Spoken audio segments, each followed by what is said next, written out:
بسم اللہ الرحمن الرحیم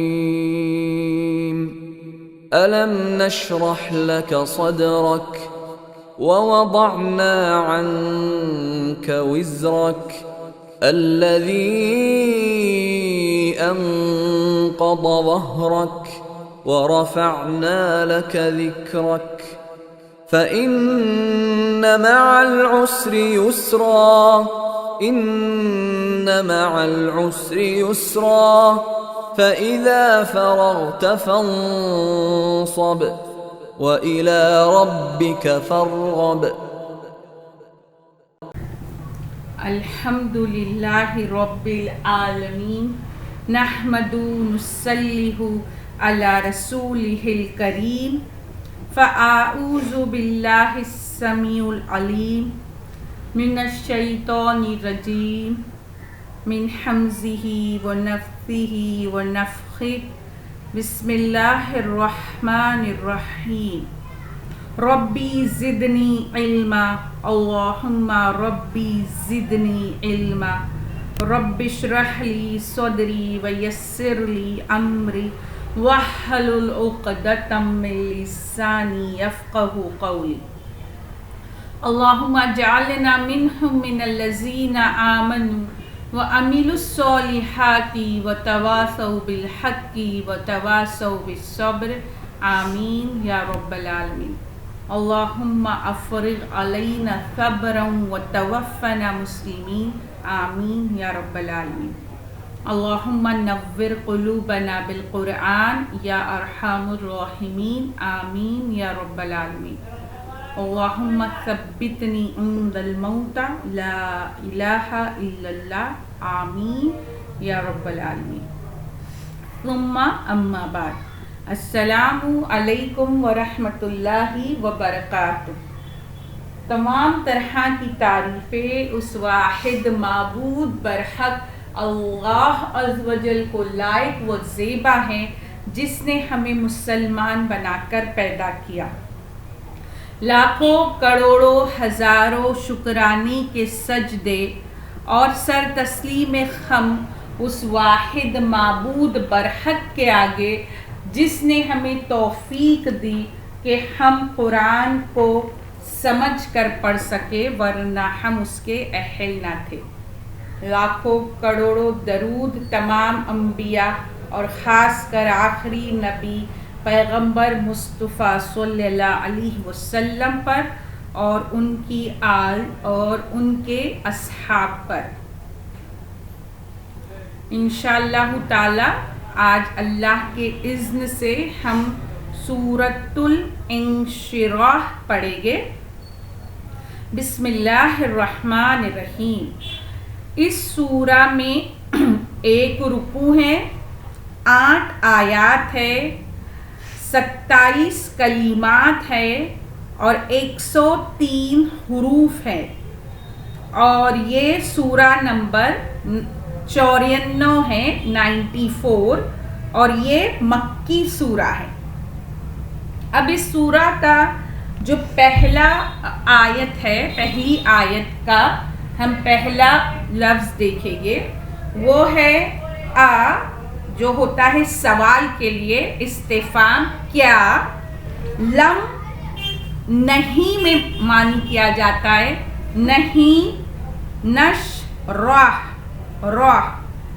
کھول دیا، نشرح کھول دیا، لکا آپ کے لیے، کا جو ہے آپ صلی اللہ علیہ وسلم کے لیے، صد روکا آپ صلی اللہ علیہ وسلم کا سینہ. یا اللہ سبحانہ وتعالیٰ کیا فرماتے ہیں؟ کیا ہم نے آپ صلی اللہ علیہ وسلم کا سینہ نہیں کھول دیا؟ سوال کیا جا رہا ہے. اللہ سبحانہ وتعالیٰ سوال کر رہے کیا ہم نے آپ صلی اللہ علیہ وسلم کا سینہ نہیں کھول دیا. اب یہاں ہم دیکھتے ہیں پہلا جو اس میں ہے، ہم جو یہ جو نشرح پڑھ رہے ہیں تو اس میں ہم جو اس کا روٹ ورڈ ہے وہ ہے شرح، ش شین را ہا، شرح ہے نا. اب وہاں جو شرح ہے اس کے ہم لفظی معنی دیکھتے ہیں کہ اس کا معنی ہوتا ہے کھولنے کے، سینے کو کھول دینا. اب اس سے مراد کیا ہے کہ اخلاق حسنہ کے لیے وسیع کر دینے کے معنی میں آتا ہے یہ. اور شرح صدر مطلب سینہ کھول دینے سے ایک مراد ہوتی ہے اطمینان قلب اور عزم، وہ حوصلے کی وہ کیفیت جو ایمان اور بصیرت کے نتیجے میں پیدا ہوتی ہیں.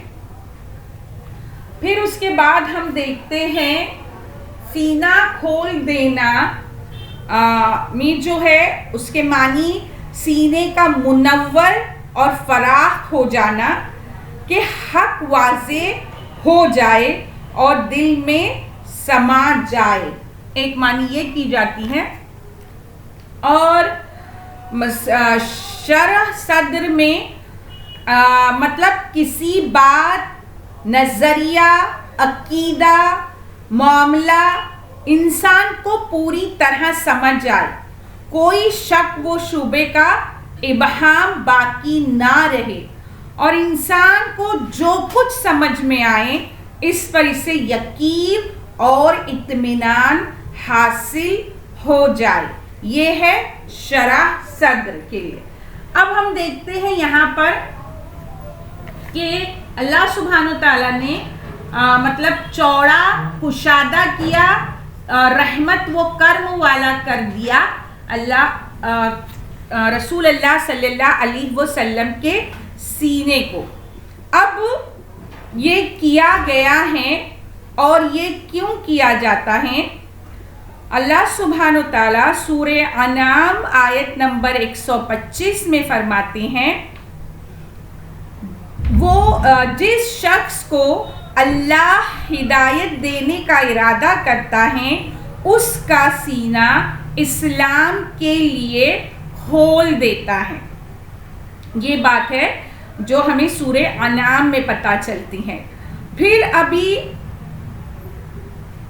یہاں پر یہ جو کیفیت تمہیں عطا کی گئی، یہ جو قوت و طاقت کیوں تمہارے سینے کو کھول دیا گیا؟ تاکہ راہ حق کی مشکلات کو برداشت کرنا، مخالفتوں کا سامنا کرنا اور مزاحم قوتوں سے ٹکر لینا آسان ہو جائے. اس لیے کیا کیا؟ اللہ عز و جل نے رسول اللہ صلی اللہ علیہ وسلم کا سینہ کھول دیا. اگر ہم دیکھیں قرآن میں تو ہمیں پتہ چلتا ہے کہ اس قرآن کو جب اللہ سبحانہ تعالیٰ نے پہاڑ پر نازل کرنے کا ارادہ کیا تو کیا ہوا؟ ہم دیکھتے ہیں سورہ انعام مقصد بیان کرنا ہے کہ جس سینے پر، جس قلب پر اس قرآن کو نازل کیا جانا ہے رسول اللہ صلی اللہ علیہ وسلم کے، تو سورہ حشر آیت نمبر 21 میں اللہ عز و جل فرماتے ہیں، اگر ہم اس قرآن کو کسی پہاڑ پر اتارتے تو تو دیکھتا کہ خوف الہی سے وہ پست ہو کر ٹکڑے ٹکڑے ہو جاتا.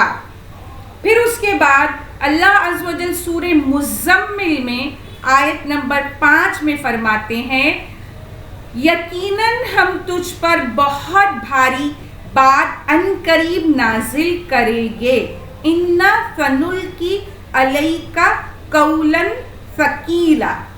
اب یہ جو بھاری بات نازل کی جانے والی ہے اللہ کے رسول صلی اللہ علیہ وسلم پر، اس لیے ضروری کیا ہے کہ اللہ کے رسول کے سینے کو اللہ عز و جل اپنی حکمت سے کیا کرے؟ کھول دے، اسے وسیع کر دے، اسے آسان کر دے وہ تمام باتوں کو جو وہ پہنچانا چاہتا ہے اپنے رسول کو، اس کو برداشت کرنے میں انہیں آسانی ہو۔ اب یہ چیز کو ہم حدیث کے ذریعے دیکھتے ہیں، جس کے لیے شک کے صدر کہا جاتا ہے، کہ ہم کو حدیث ملتی ہیں صحیح مسلم حدیث نمبر 162261۔ یہاں پر ایک مرتبہ بچپن میں جب کہ آپ عمر کے 4 سال میں تھے، حضرت جبرائیل علیہ السلام آئے اور انہوں نے آپ کا دل چیرا اور اس سے وہ حصہ شیطانی نکال دیا جو ہر انسان کے اندر ہے، پھر اسے آب زمزم سے دھو کر بند کر دیا۔ یہ ہے شک کے صدر۔ پھر یہ پہلی مرتبہ ہوا۔ دوسری مرتبہ ہم کو حدیث ملتی ہیں صحیح بخاری حدیث نمبر 349 اور صحیح مسلم حدیث نمبر 164 میں۔ دوسری مرتبہ معراج کے موقع پر، اس موقع پر آپ کا سینے مبارک چاک کر کے دل نکالا گیا، اسے آب زمزم سے دھو کر اپنی جگہ رکھ دیا گیا اور اسے ایمان و حکمت سے بھر دیا گیا۔ یہ 2 مرتبہ ہوا۔ اب اس وقت جب نبی صلی اللہ علیہ وسلم کی عمر جو ہے 10 سال کی تھی، اور ایک غار حرا میں وحی کے آغاز پر، یہ ہمیں ملتا ہے فتح الباری 597/1۔ لیکن بعض علماء نے ان آخری 2 واقعے جو ہے اس سے مطمئن نہیں ہے۔ سید سلیمان ندوی 297/3 سیرت النبی صلی اللہ علیہ وسلم۔ بعض مفسرین کی رائے ہے کہ یہ 2 مرتبہ ہوا ہے، اور بعض کی رائے یہ ہے کہ 3 مرتبہ ہوا ہے۔ تو اور اس طرح کی دوسری حدیث بھی ہم کو ملتے ہیں تفصیل کے ساتھ، جو ہمیں ملتا ہے مسند۔ حدیث کا مفہوم بالکل ویسے ہی ہے جو پہلی حدیث پڑھی گئی۔ مسند احمد میں ہم کو حدیث ملتی ہیں، اور وہ ایک طویل حدیث ہے، مگر مفہوم وہی ہے جو یہاں بیان کیا گیا ہے، کہ حضرت ابی بن کعب رضی اللہ تعالی عنہ فرماتے ہیں کہ حضرت ابو ہریرہ رضی اللہ تعالی عنہ بڑی دلیری سے رسول اللہ صلی اللہ علیہ وسلم سے وہ باتیں پوچھ لیا کرتے تھے جسے دوسرے نہ پوچھ سکتے تھے۔ ایک مرتبہ سوال کیا کہ یا رسول اللہ صلی اللہ علیہ وسلم، امر نبوت میں سب سے پہلے آپ صلی اللہ علیہ وسلم نے کیا دیکھا؟ آپ صلی اللہ علیہ وسلم سنبھل بیٹھے اور فرمانے لگے، ابو ہریرہ رضی اللہ تعالی عنہ، میں 10 سال کچھ ماہ کا تھا، جنگل میں کھڑا تھا کہ میں نے اوپر آسمان کی طرف سے کچھ آواز سنی کہ ایک شخص دوسرے سے کہہ رہا ہے، کیا یہ وحی ہے؟ اب 2 شخص میرے سامنے آئے جن کے منہ ایسے منور تھے کہ میں نے ایسے کبھی نہیں دیکھے، اور ایسی خوشبوئیں آ رہی تھی کہ میرے دماغ نے ایسی خوشبو کبھی نہیں سونگھی، اور ایسے کپڑے پہنے ہوئے تھے کہ میں نے کبھی کسی پر ایسے کپڑے نہیں دیکھے، اور آ کر انہوں نے میرے دونوں بازو تھام لیے، مجھے یہ بھی نہیں معلوم ہوتا تھا کہ کوئی میرے بازو تھامے ہوئے ہے۔ پھر ایک نے دوسرے سے کہا کہ انہیں لٹا دو، چنانچہ اس نے لٹا دیا، لیکن اس میں بھی نہ مجھے تکلیف ہوئی نہ محسوس ہوا۔ پھر ایک نے دوسرے سے کہا ان کا سینہ شق کرو، چنانچہ میرا سینہ چیر دیا، لیکن نہ تو مجھے اس میں کچھ دکھ ہوا نہ میں نے خون دیکھا. پھر کہا اس میں سے غل و غش, حسد و بغض سب نکال دو. چنانچہ اس نے خون بستہ جیسی کوئی چیز نکالی اور اسے پھینک دیا. پھر اس نے کہا اس میں رفت و رحمت, رحم و کرم بھر دو. پھر ایک چاندی جیسی چیز جتنی نکالی تھی اتنی ڈال دی. پھر میرے دائیں پاؤں کا انگوٹھا ہلا کر کہا جائیے اور سلامتی سے زندگی گزاریے. اب جو میں چلا تو میں نے دیکھا کہ ہر چھوٹے پر میرے دل میں رقت ہے اور ہر بڑے پر رحمت ہے. یہ حدیث مسند احمد میں باحوالہ ابن کثیر دیا جا رہا ہے, ابن کثیر سے لیا گیا ہے اسے. اب یہاں پر اللہ سبحانہ تعالیٰ نے رسول اللہ صلی اللہ علیہ وسلم کا سینہ کھول دیا, اسے شک کر دیا, کیونکہ اتنی بڑی جو ذمہ داری ان پر عائد کرنا ہے اس کے لیے ضروری تھا کہ وہ اس طرح کیا جائے, کیونکہ جو کلام الہی ہے وہ اس کو برداشت کرنا بہت محنت اور بہت صبر کی بات ہے, اور اس کو برداشت کر کے اسے پہنچانا. تو اس لیے اللہ سبحانہ تعالیٰ نے اپنے فرشتوں کو حکم دے کر یہ معاملہ کرایا. اب ہم دیکھتے ہیں کہ اب دوسری آیت پر ہم آتے ہیں, اور دوسری آیت کا پہلا لفظ جو ہے وہ ہے و اور وزعنا ان, اور وزعنا ان کا وزر کا, اور وزعنا ہم نے اتار دیا ان کا آپ سے, وزر کا آپ کا بوجھ, اور آپ صلی اللہ علیہ وسلم سے آپ صلی اللہ علیہ وسلم کا بوجھ اتار دیا. اب یہاں پہلی آیت میں ایک چیز لکا جو ہے, مطلب اللہ سبحانہ تعالیٰ کیا فرماتے ہیں کہ یہ صرف اور صرف آپ کے لیے کیا گیا ہے. اس طرح آپ کے سینے کو وسیع کر دینا یا آپ کا شک کے صدر صرف اور صرف واحد انسانوں میں آپ صلی اللہ علیہ وسلم کے لیے کیا گیا ہے. یہ اعزاز اور یہ آنر کسی اور کو نہیں ملا. ہم دیکھتے ہیں موسیٰ علیہ السلام نے, آیت نمبر 1 کے لیے بیان کریں رہ گیا تھا, اللہ سبحانہ تعالیٰ سے دعا کی تھی. جب اللہ سبحانہ تعالیٰ نے اپنا پیغام موسیٰ علیہ السلام سے کہا کہ فرعون کے پاس جا کر اسے یہ پیغام دو, تو انہوں نے اللہ عز و جل سے دعا کی تھی رب اشرح لی صدری, ہے نا, یعنی اے میرے پروردگار میرا سینہ کھول دے اور میرے لیے میرا یہ کام آسان بنا دے.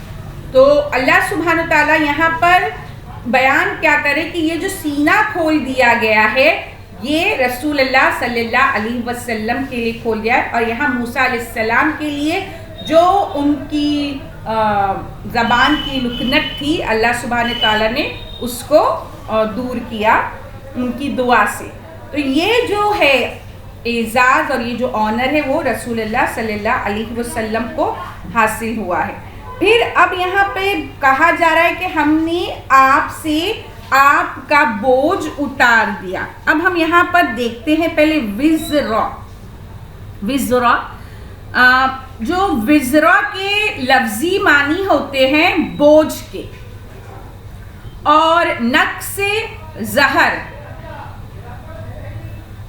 آگے کی آیت میں آئے گا, وزرا کے لفظی معنی ہوتے ہیں بوجھ کے, اور یہاں کیا بتایا جا رہا ہے کہ آپ کا جو بوجھ ہے وہ ہم نے اتار دیا, یہ بتایا جا رہا ہے. تو یہاں پر سوال یہ پیدا ہوتا ہے کہ یہاں کس بوجھ کی بات ہوتی, کون سا بوجھ ہے جس کے بارے میں اللہ سبحانہ و تعالیٰ یہاں بیان کرے کہ کون سا بوجھ ہے جو آپ سے اتارا گیا ہے.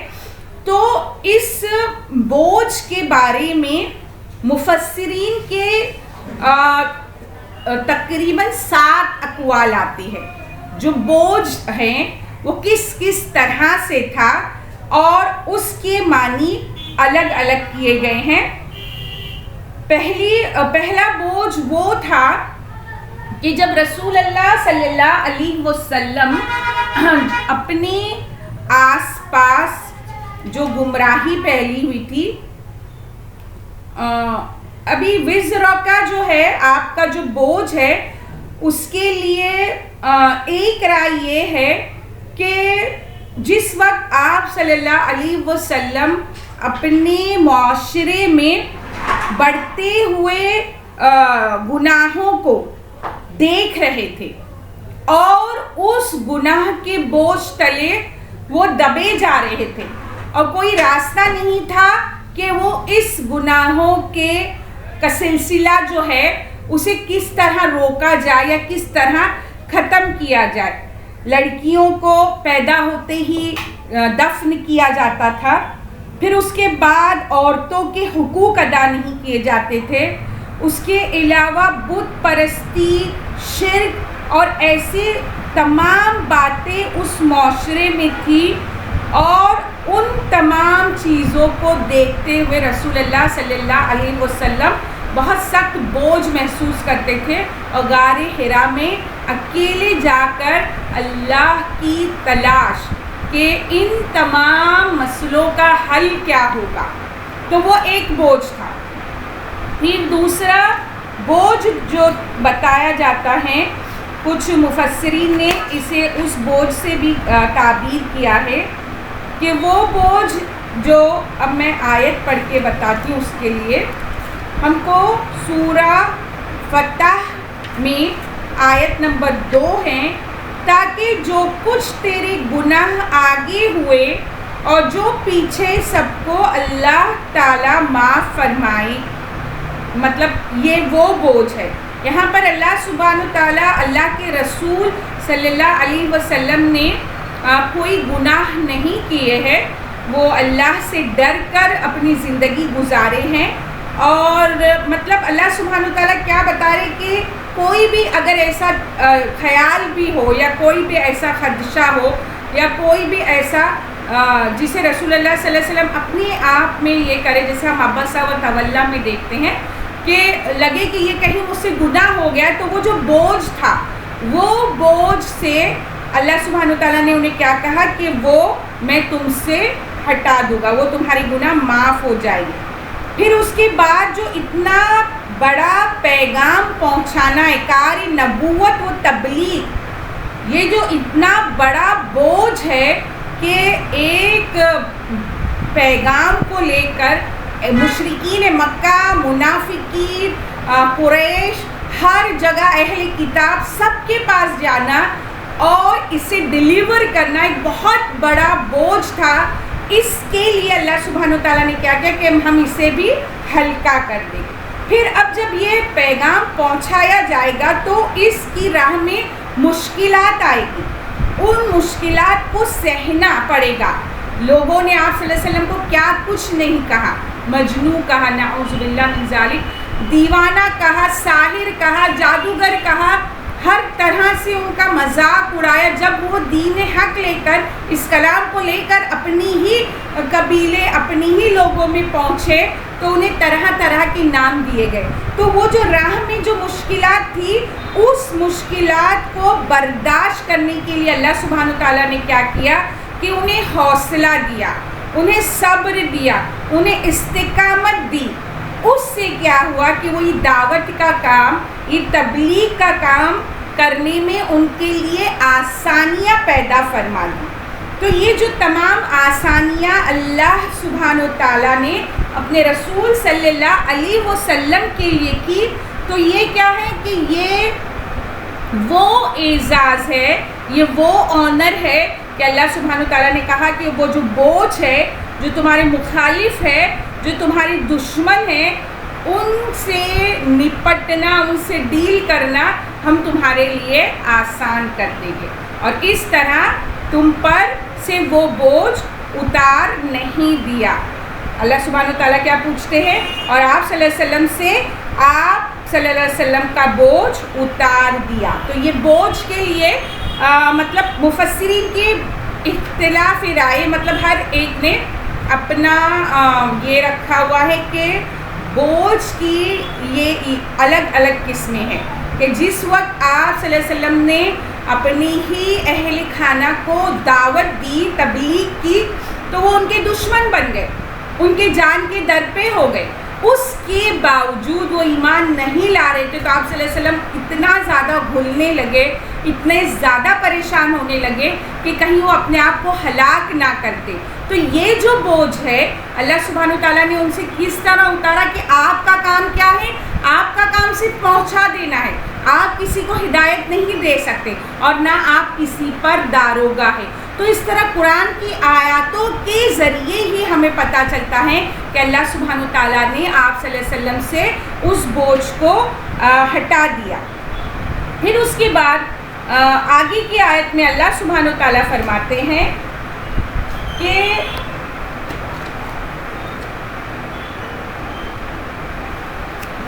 آیت نمبر 3، الذی جو انقض توڑ دی ظہرک، آپ کی پشت، صلی اللہ علیہ وسلم. مطلب یہاں کیا بتا رہے کہ جو بوجھ تھا اس سے آپ کی کمر کیا ہو رہی تھی؟ ٹوٹ رہی تھی اس بوجھ سے. اب یہاں پر اگر ہم دیکھیں تو آیت نمبر 2 اور آیت نمبر 3 یہ مطلب ایک جملہ ہے، مطلب کنٹینیویشن ہے. یہاں ہمیں 2 آیت دکھائی دیتے ہیں، لیکن اگر ہم نقص ظہر دیکھیں تو اس کا لفظی معنی ہوتا ہے کمر توڑ دینے، یعنی کمر کو جھکا دینے کے. جیسے کوئی بڑا بوجھ انسان پر لاد دیا جائے تو اس کی کمر جھک جاتی ہے. تو جو اس بوجھ سے کمر جھک گئی تھی اس بوجھ کو ہٹا دیا. تو جو بوجھ ہم پہلے پڑھے آیت نمبر 2 میں، اور یہاں پر کیا پڑھے کہ یہ جو ہے اس کو ہم نے ہٹا دیا. تو ایک وزرا میں جو بات آتی ہے، یہاں نکاسا جو ہم دیکھتے ہیں، نکاسا مطلب ایسی چیز ہوتی ہے کو کہا جاتا ہے کہ اگر ہم دھیان دیں تو اگر ہم نماز میں کھڑے ہوتے ہیں اور پھر نماز کھڑے ہونے کے بعد ہم جھکتے ہیں، سجود کرتے ہیں، رکوع کرتے ہیں، تو جب ہم واپس اٹھ جاتے ہیں تو کیا ہوتا ہے کہ ایک ہمارے گھٹنے سے ایک طرح کی آواز آتی ہے نا، اسے اس آواز کو انکسا کہا جاتا ہے. اس طرح ابھی ہم یہاں پر میں پڑھ کر سناتی ہوں جو انکسا ہے اس کے لیے کہ ہم نے تیرا بوجھ اتار دیا. مطلب اس کے ایک معنی یہ کیے گئے کہ اللہ سبحانہ وتعالیٰ نے آپ صلی اللہ علیہ وسلم کے اگلے پچھلے تمام گناہوں کو کیا کیا؟ معاف کر دیا. پھر اس کے بعد آگے بیان کرتے ہیں کہ جس نے تیری پیٹھ سے آواز نکلوا دی تھی اور جس نے تیری کمر کو بوجھل کر دیا تھا. تو ایسی چیز جو ٹوٹے اور جو ٹوٹنے کی جو آواز آتی ہے اس چیز کو انکسا کہا جاتا ہے. تو یہاں اللہ سبحانہ وتعالیٰ نے کیا فرمایا کہ وہ جو تکلیف تھی اس تکلیف کو ہم نے کیا کیا، اس بوجھ کو کیا کیا ہم نے کہ اس بوجھ کو تم سے اٹھا دیا. اب ایک وزرا، ایک بوجھ اس طرح بیان کیا گیا ہے کہ جب وحی کا نزول ہوتا تو اس نزول کے وقت وہ وحی کا جو اثر ہے آپ صلی اللہ علیہ وسلم پر اتنا شدید ہوتا کہ وہ جو بوجھ بھی ہے اسے برداشت کرنے کی جو طاقت دی اللہ سبحانہ تعالیٰ نے، اس طاقت اللہ کی اذن سے ہی وہ جو ہے آپ برداشت کر سکے.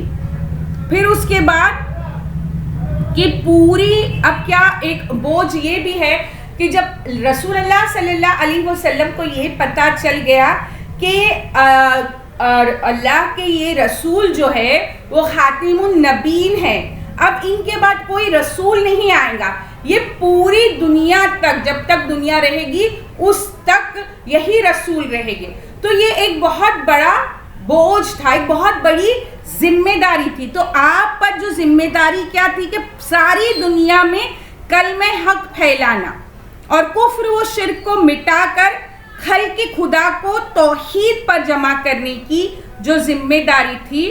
تو وہ جو ہے اللہ سبحانہ تعالیٰ نے اس اتنے بڑے بوجھ کو آپ سے کیا کیا, جس سے آپ کی کمر ٹوٹ رہی تھی, اس سے آپ کو مطلب آسانی دی, وہ آپ کے لیے آسانی کی. تو یہ اس طرح کے کچھ اقوال ملتے ہیں ہم کو تفاسیر میں. پھر اس کے بعد ہم دیکھتے ہیں آیت نمبر 4 میں. آیت نمبر 4 میں اللہ سبحانہ تعالیٰ کیا فرماتے ہیں کہ یہاں تو میں سینہ کھول دیا, پہلی ایک چیز. پھر اس کے بعد آپ سے آپ کا بوجھ اتار دیا, وہ بوجھ جس نے آپ کی کمر توڑی ہوئی تھی. اب آپ کی پیٹھ تو پشت کہتے ہیں زہرا. اب چوتھی چیز جو کی جا رہی ہے, جو چوتھی آیت ہے, اس پر غور کیجئے. وہ رفعنا, اور بلند کیا ہم نے, لکا آپ کے لیے, ذکرکا آپ صلی اللہ علیہ وسلم کا ذکر, اور ہم نے آپ صلی اللہ علیہ وسلم کا ذکر بلند کیا. یہ جو آیت نمبر 4 ہے یہ پیشن گوئی ہے, یہ قرآن کا معجزہ ہے. تھوڑا وقت ہوگا مگر آیت 4 کرنے کے بعد ہم رک جائیں گے, کیونکہ ہم کو غور کرنا ہے کہ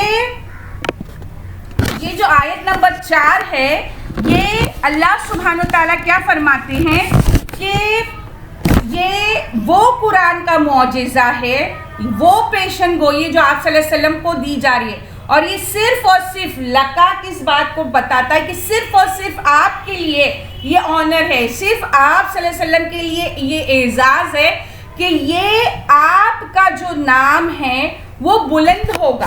اب ہم یہاں دیکھتے ہیں کہ یہ اس وقت بات کی جا رہی ہے جب کہ آپ کی کمر ٹوٹ رہی ہے بوجھ سے. غور کرنے کی بات ہے, جب اتنا بڑا اتنا بھاری بوجھ آپ پر دیا گیا ہے, اس دعوت کا, اس تبلیغ کا, اس کلام کو پہنچانے کا, اللہ کے احکامات کو پہنچانے کا, جس وقت آپ کے خلاف ہے پورے لوگ, اور اس وقت جب آپ کا مذاق اڑایا جا رہا ہے, آپ کو غلط الفاظ سے اللہ سبحانہ تعالیٰ کے رسول کو لوگ رسول نہیں مان رہے, اللہ کے کلام کو کلام نہیں مان رہے, قبول نہیں کر رہے, اس وقت اللہ سبحانہ تعالیٰ پیشن گوئی کرتے کہ ہم آپ کا نام بلند کریں گے. اب اللہ سبحانہ تعالیٰ نے رسول اللہ صلی اللہ علیہ وسلم کا نام کس طرح بلند کیا, اور آج ہم دیکھتے ہیں آج سے 1400 سال پہلے قرآن میں یہ آیت نازل ہے. اور ہم دیکھتے ہیں, اگر ہم قرآن کا مطالعہ کریں تو ہم دیکھتے ہیں کہ اللہ سبحانہ تعالیٰ نے اللہ کے رسولوں کو ان کے نام سے پکارا ہے قرآن میں, یا موسیٰ, یا زکریا, یا عیسیٰ. لیکن جب ہم رسول اللہ صلی اللہ علیہ وسلم کا مطالعہ کریں تو ہم کو اللہ سبحانہ تعالیٰ نے رسول اللہ صلی اللہ علیہ وسلم کو پکارا, یا ایھا المزمل, مزمل کہہ کر پکارا, القاب دیے, لقب دیے, یا ایھا المدثر, یا نبی, یا رسول. یہ کسی اور رسول کے ساتھ نہیں ہے, صرف رسول اللہ صلی اللہ علیہ وسلم کے لیے خاص ہے پورے قرآن میں. پھر اس کے بعد ہم دیکھتے کہ جہاں محمد نام لیا گیا ہے صلی اللہ علیہ وسلم, اسی آیت میں ویری نیکسٹ آپ کو دکھا جائے گا الا رسول, بالکل بعد میں آئے گا رسول. اگر وہاں محمد پہلے آیا تو بغیر رسول کے لیے آپ دیکھیں گے کہ ازواج مطہرات ہے, بیویاں ہیں, لیکن انہوں نے ان کو محمد کہہ کر نہیں پکارا. کیا کہا, یا رسول اللہ صلی اللہ علیہ وسلم. بیٹیاں ہیں مگر انہوں نے کبھی والد کہہ کر نہیں پکارا. کیا کہا, یا رسول اللہ صلی اللہ علیہ وسلم. دوست ہے ابو بکر صدیق مگر کیا کہہ کر پکارا, یا رسول اللہ صلی اللہ علیہ وسلم. تو واحد ایک ہی رسول ہم کو ملتے ہیں جنہیں یہ اعزاز ملا. پھر اس کے بعد ایک بہت بڑا اعزاز جو اللہ سبحانہ تعالیٰ نے رسول اللہ صلی اللہ علیہ وسلم کو دیا, وہ یہ ہے کہ حضرت مجاہد رحمۃ اللہ علیہ فرماتے ہیں, یعنی جہاں میرا ذکر کیا جائے گا وہاں تیرا ذکر کیا جائے گا.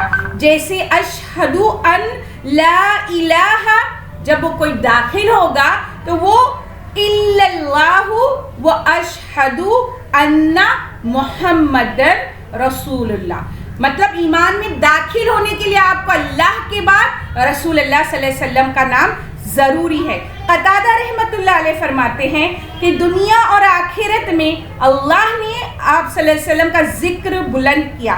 کوئی خطیب، کوئی وائس، کوئی کلمہ گو، کوئی نمازی ایسا نہیں جو اللہ سبحانہ وتعالیٰ کی وحدانیت کے بعد آپ صلی اللہ علیہ وسلم کی رسالت کا کلمہ نہ پڑھتا ہو.